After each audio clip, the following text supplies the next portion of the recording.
Hello guys! Welcome again kay Graphic Design Daily. So new day, new video tutorial po tayo for today. So ang gagawin natin is, as you can see, website banner. So ano ba yung website banner?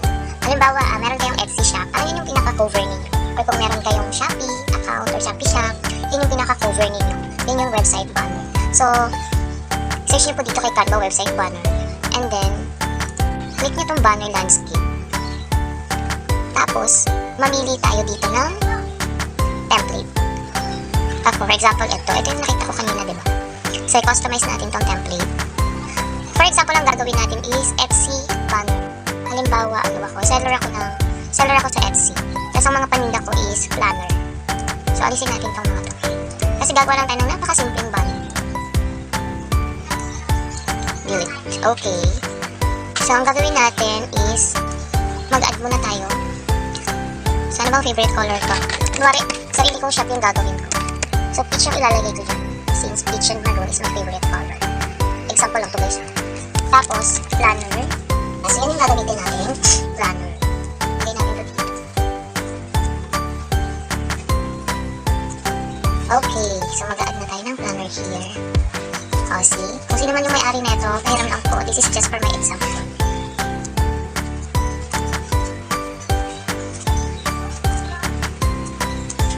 Remove background.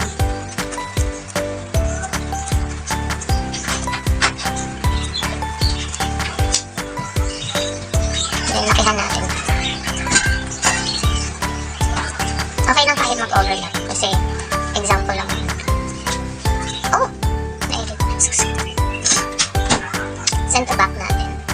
Kasi mag-add pa tayo ng isa or ng dalawa. Here naman siya. Wait lang ulit. Send to back din natin. And then ito. Background remover. Putulin natin siya guys. Tapos natin sa contour. Okay, then send to back again. Okay na yun. Okay. And then dito, ang ilagay natin is text. For example lang to guys, for example, Etsy seller ako, then ang mga product ko is digital planner. So, gusto ko to. Ang group. Ang lagay natin dito is work your plan.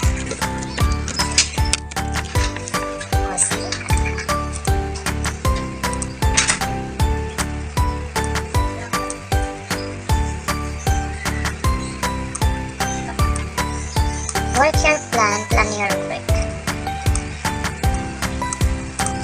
Duplicate.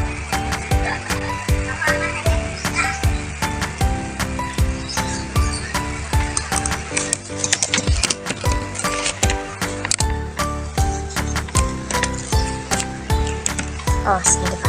Work your plan, plan your work from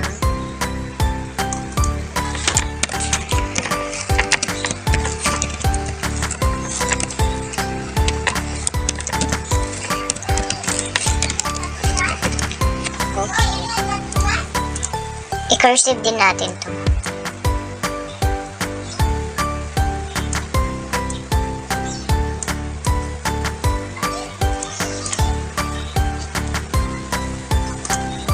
Try natin siyang gawing white. Ito. Or, lagyan natin siya ng effects.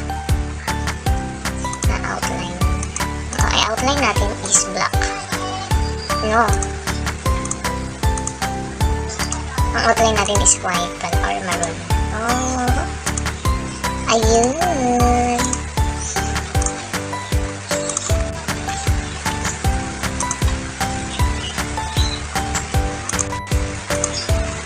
Ayan.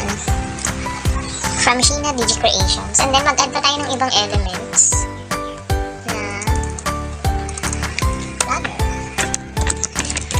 Planner, pen. Dito na tayo sa graphics mo.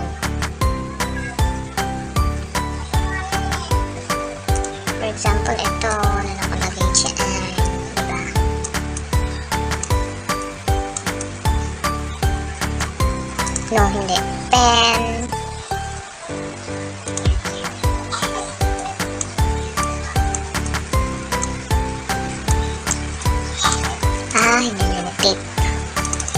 Yan muna.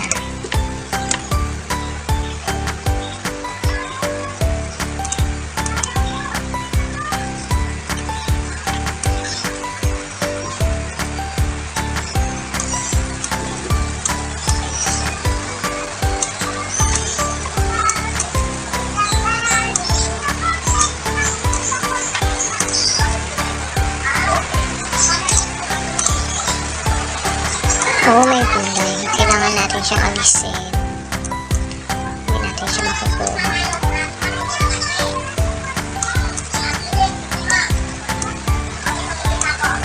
Flip natin siya. Okay naman.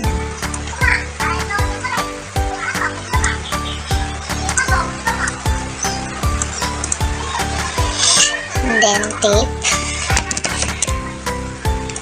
Vintage tape. Lagyan natin siya dito.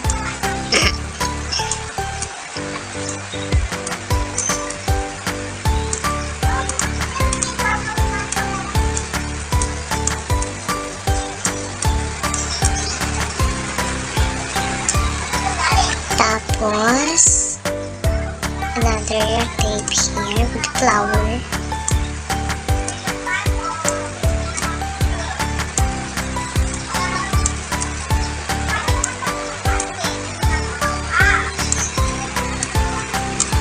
Duplicate natin siya. Tapos ganito naman yung design. Ito din. Mag-duplicate din tayo dito. Ito pa. Yan. Tapos ito pa ganito. Okay. Okay na yan. So, okay na siya for me. Okay. Ito, tsaka ito, gusto kong i-group kasi gusto ko siyang lipat.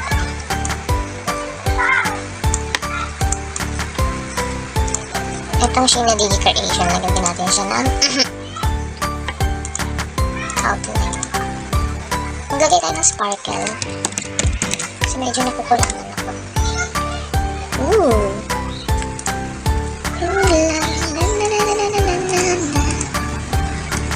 Sarap ka ba, baby?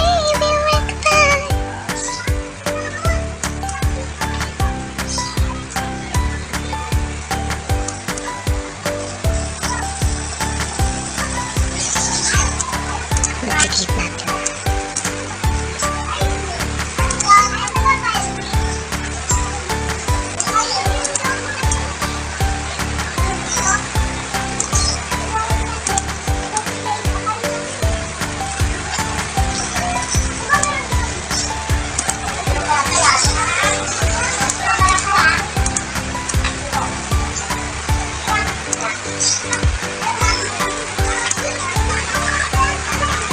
Nagdag pa tayo para dito.